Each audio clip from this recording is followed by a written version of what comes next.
जी हाँ दोस्तों, कैबिनेट की आखिरी बैठक में रो पड़े नीतीश। बाहर निकलते ही दे दिया इस्तीफा। बस होने ही जा रहा है नए सीएम के नाम का ऐलान। लेकिन जाते जाते बिहार से क्या कह गए नीतीश, और नीतीश से क्या कह गई बिहार की जनता। दोस्तों, बिहार की जनता क्यों कह रही है, जब ठहर गया था बिहार तो आपने इसे चलना सिखाया। जब गड्ढों में था बिहार तो आपने उन गड्ढों को भरने का काम किया। लोग कह रहे हैं आपने सिर्फ वादे नहीं किए, उन अधिकतर वादों को पूरा किया। बिहार के हालात बदले, लेकिन जो कमी रही वो क्या भारतीय जनता पार्टी अब करेगी पूरी? जो बचे वादे आपके करेगा कौन पूरा? दोस्तों, जिसने बिहार को बदला उसका इस तरह से विदा होना। नीतीश कैबिनेट की आखिरी बैठक में इमोशनल माहौल दिखाई दिया, नम आंखें, साथियों के साथ आखिरी फोटो। दोस्तों, बिहार की राजनीति में आज एक ऐसा अध्याय खत्म हो गया जिसने 2 दशकों तक प्रदेश की दिशा तय की है। नीतीश कुमार, जिन्हें सुशासन बाबू कहा गया, आज अपनी आखिरी कैबिनेट बैठक सचिवालय से जब बाहर निकले, आंखों में आंसू, चेहरे पर एक अनकहा दर्द, और साथ ही वो आखिरी तस्वीर जो शायद नीतीश बाबू कभी भूल ना पाए। अपने साथ हुई इस तमाम घटनाक्रमों को सोच सोच कर परेशान ज़रूर होंगे। हुआ क्या, समझने की कोशिश करेंगे, हमने किया क्या। बिहार की राजनीति में आज एक और ऐतिहासिक चैप्टर दोस्तों क्लोज हो गया, बंद हो गया। दोस्तों, आज शाम तक या आप जब खबर देख रहे हो, संभवतः हो सकता है मुख्यमंत्री का भारतीय जनता पार्टी ऐलान कर दे। बीजेपी जो कल तक नीतीश कुमार के बिना बिहार में जीरो थी, आज नीतीश को ही किनारे लगाकर सत्ता की कुर्सी पर काबिज होने जा रही है या हो चुकी है। तो आखिर कैसे चाणक्य कहे जाने वाले नीतीश खुद अपनी ही बिछाई बिसात में उलझ गए? कैसे बीजेपी ने एक सदे हुए शिकारी की तरह बिहार की सत्ता को अपनी मुट्ठी में कर लिया, और कैसे परिस्थितियों के मुख्यमंत्री इस स्थिति में उलझ गए? स्वागत है आपका राजनीति बिहार का खास सेगमेंट आप देख रहे हैं। मैं हूं आपके साथ यासूब रजा। दोस्तों, बिहार की राजनीति में मंगलवार 14 अप्रैल का दिन सचिवालय का गलियारा और खामोश होती वो आवाज। दोस्तों, नीतीश कुमार जो पिछले 20 साल से सत्ता के केंद्र में रहे, आज वहां ऐसे विदा हुए मानो कोई मेहमान जा रहा है। कैबिनेट की आखिरी बैठक सिर्फ औपचारिक नहीं थी, बल्कि एक युग के अंत की गवाही थी। वो नीतीश जो अपनी शर्तों पर सरकार चलाने और रुकाने और इधर उधर करने वाले, आज बीजेपी की बिसात पर आखिर कैसे मात खा गए। दोस्तों, एक तरफ नीतीश कुमार की नम आंखें, तो दूसरी तरफ पटना की सड़कों पर बीजेपी का वो शक्ति प्रदर्शन जो बता रहा था कि अब बड़े भाई की भूमिका शिफ्ट हो गई है इधर से उधर। बिहार की कमान बदल चुकी है। शिवराज सिंह चौहान, नितिन नवीन जैसे बड़े चेहरे पटना की हवाओं में ये संदेश लेकर आए हैं कि अब बिहार का रिमोट कंट्रोल सीधे दिल्ली से चलेगा। आलोचक पूछ रहे हैं, विपक्ष कह रहा है, क्या बीजेपी वही बीजेपी है जिसने नीतीश के कंधों का सहारा लेकर बिहार में अपनी जड़ें जमाई? आज जब जड़ें मजबूत हो गई तो उसी सहारे को उखाड़ कर फेंक दिया। दोस्तों, इस आखिरी फोटो को ज़रा गौर से देखिए। इसमें वो मंत्री भी हैं जो कल तक नीतीश के गुणगान करते थे, आज वो भी अब बीजेपी के नए आकाओं की जी हुजूरी में लगे हैं। जेडीयू के ही नेता मंत्री। ये फोटो बिहार के उस राजतिलक धोखे की तस्वीर है जहां विचारधाराएं सिर्फ कुर्सी के नीचे दबी रहती हैं।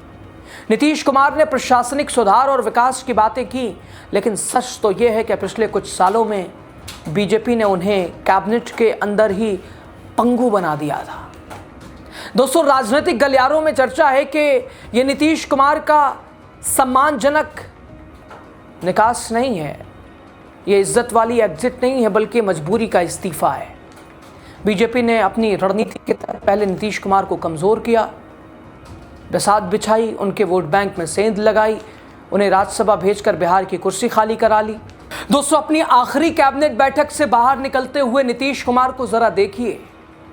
किस तरह से ये अनकहा दर्द जिसे बयान नहीं किया जा सकता है शब्दों में, ये नम आंखें और ये हाथ जोड़ना और हाथ जोड़कर विदा, ऐसे मानो ये जनता से माफ़ी मांग रहे हों कि माफ़ करना बिहार के लोग, हमने बिहार की अस्मिता को बीजेपी के विस्तारवाद से बचा नहीं पाए हम।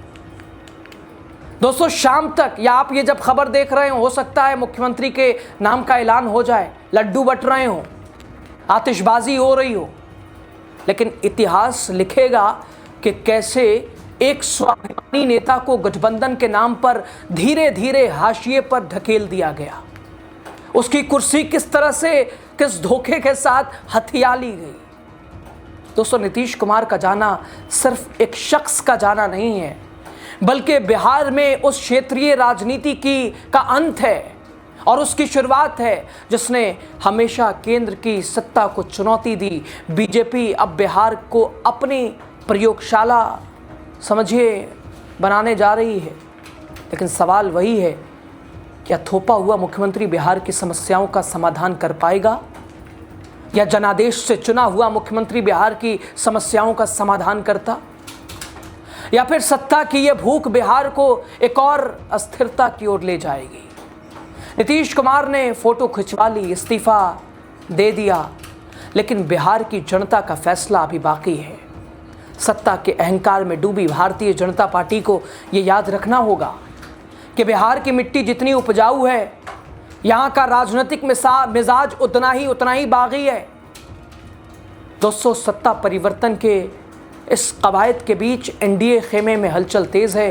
केंद्रीय मंत्री शिवराज सिंह चौहान की मौजूदगी में बैठकों का दौर है, नेता का चयन हो रहा है, साथ ही जेडीयू और एनडीए के अन्य घटक दलों की भी विधायक दल की अलग अलग बैठकें। इन बैठकों के बाद एनडीए विधानमंडल दल की संयुक्त बैठक भी लगातार चली रही हैं, जिसमें गठबंधन के नेता, विधायक दल के नेता जो कि मुख्यमंत्री के नए चेहरे की औपचारिक घोषणा, नई सरकार के गठन का दावा पेश करने के लिए नीतीश कुमार मुख्यमंत्री के नए चेहरे और एनडीए के सभी समर्थक विधायकों के साथ लोक भवन जाएंगे। वहां वो राज्यपाल के समक्ष नई सरकार बनाने का प्रस्ताव रखेंगे। इसके बाद संवैधानिक प्रक्रिया के तहत राज्यपाल नए मुख्यमंत्री को पद और गोपनीयता की शपथ दिलाएंगे और इस पूरे घटनाक्रम के साथ बिहार में एक नए राजनीतिक युग की शुरुआत होगी। दोस्तों बता दें, फिलहाल नए सीएम के नाम पर कयास कई नाम चर्चाओं में। अब किसके नाम की घोषणा होती है, ये हर गुजरता वक्त और बीतता वक्त ये तय कर रहा है। और वहीं नए सरकार का शपथ ग्रहण कल सुबह 11 बजे राजभवन में प्रस्तावित है। कुल मिलाकर आज का दिन बिहार की राजनीति के लिए बेहद अहम है, जहां कुछ ही घंटों में, या आप जब ये देख रहे हो, सत्ता का पूरा समीकरण बदल रहा है और राज्य को नया नेतृत्व मिलने जा रहा है। कल के कार्यक्रम में प्रधानमंत्री नरेंद्र मोदी आज ही शाम पटना पहुंच रहे हैं। केंद्रीय गृह मंत्री अमित शाह, बीजेपी राष्ट्रीय अध्यक्ष नितिन नवीन लगातार पटना में। यानी दोस्तों जेडीयू की अलग बैठकें लगातार जारी हैं, बीजेपी अलग बैठकें कर रही है, मंथन चिंतन कर रही है, या उसे आप फॉर्मेलिटी कहें या जो भी कहें।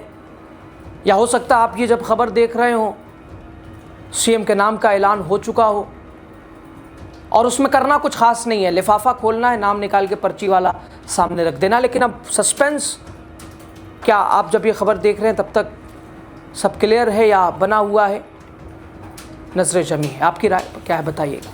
हर पल दोस्तों बिहार का समीकरण फिलहाल बदल रहा है। सत्ता परिवर्तन बीजेपी का सपना, अब कौन सी दशा और दिशा ये तय होगी, आगे कुछ भी कह पाना मुश्किल है। आपकी राय इस पूरे घटनाक्रम पर ज़रूर बताइए।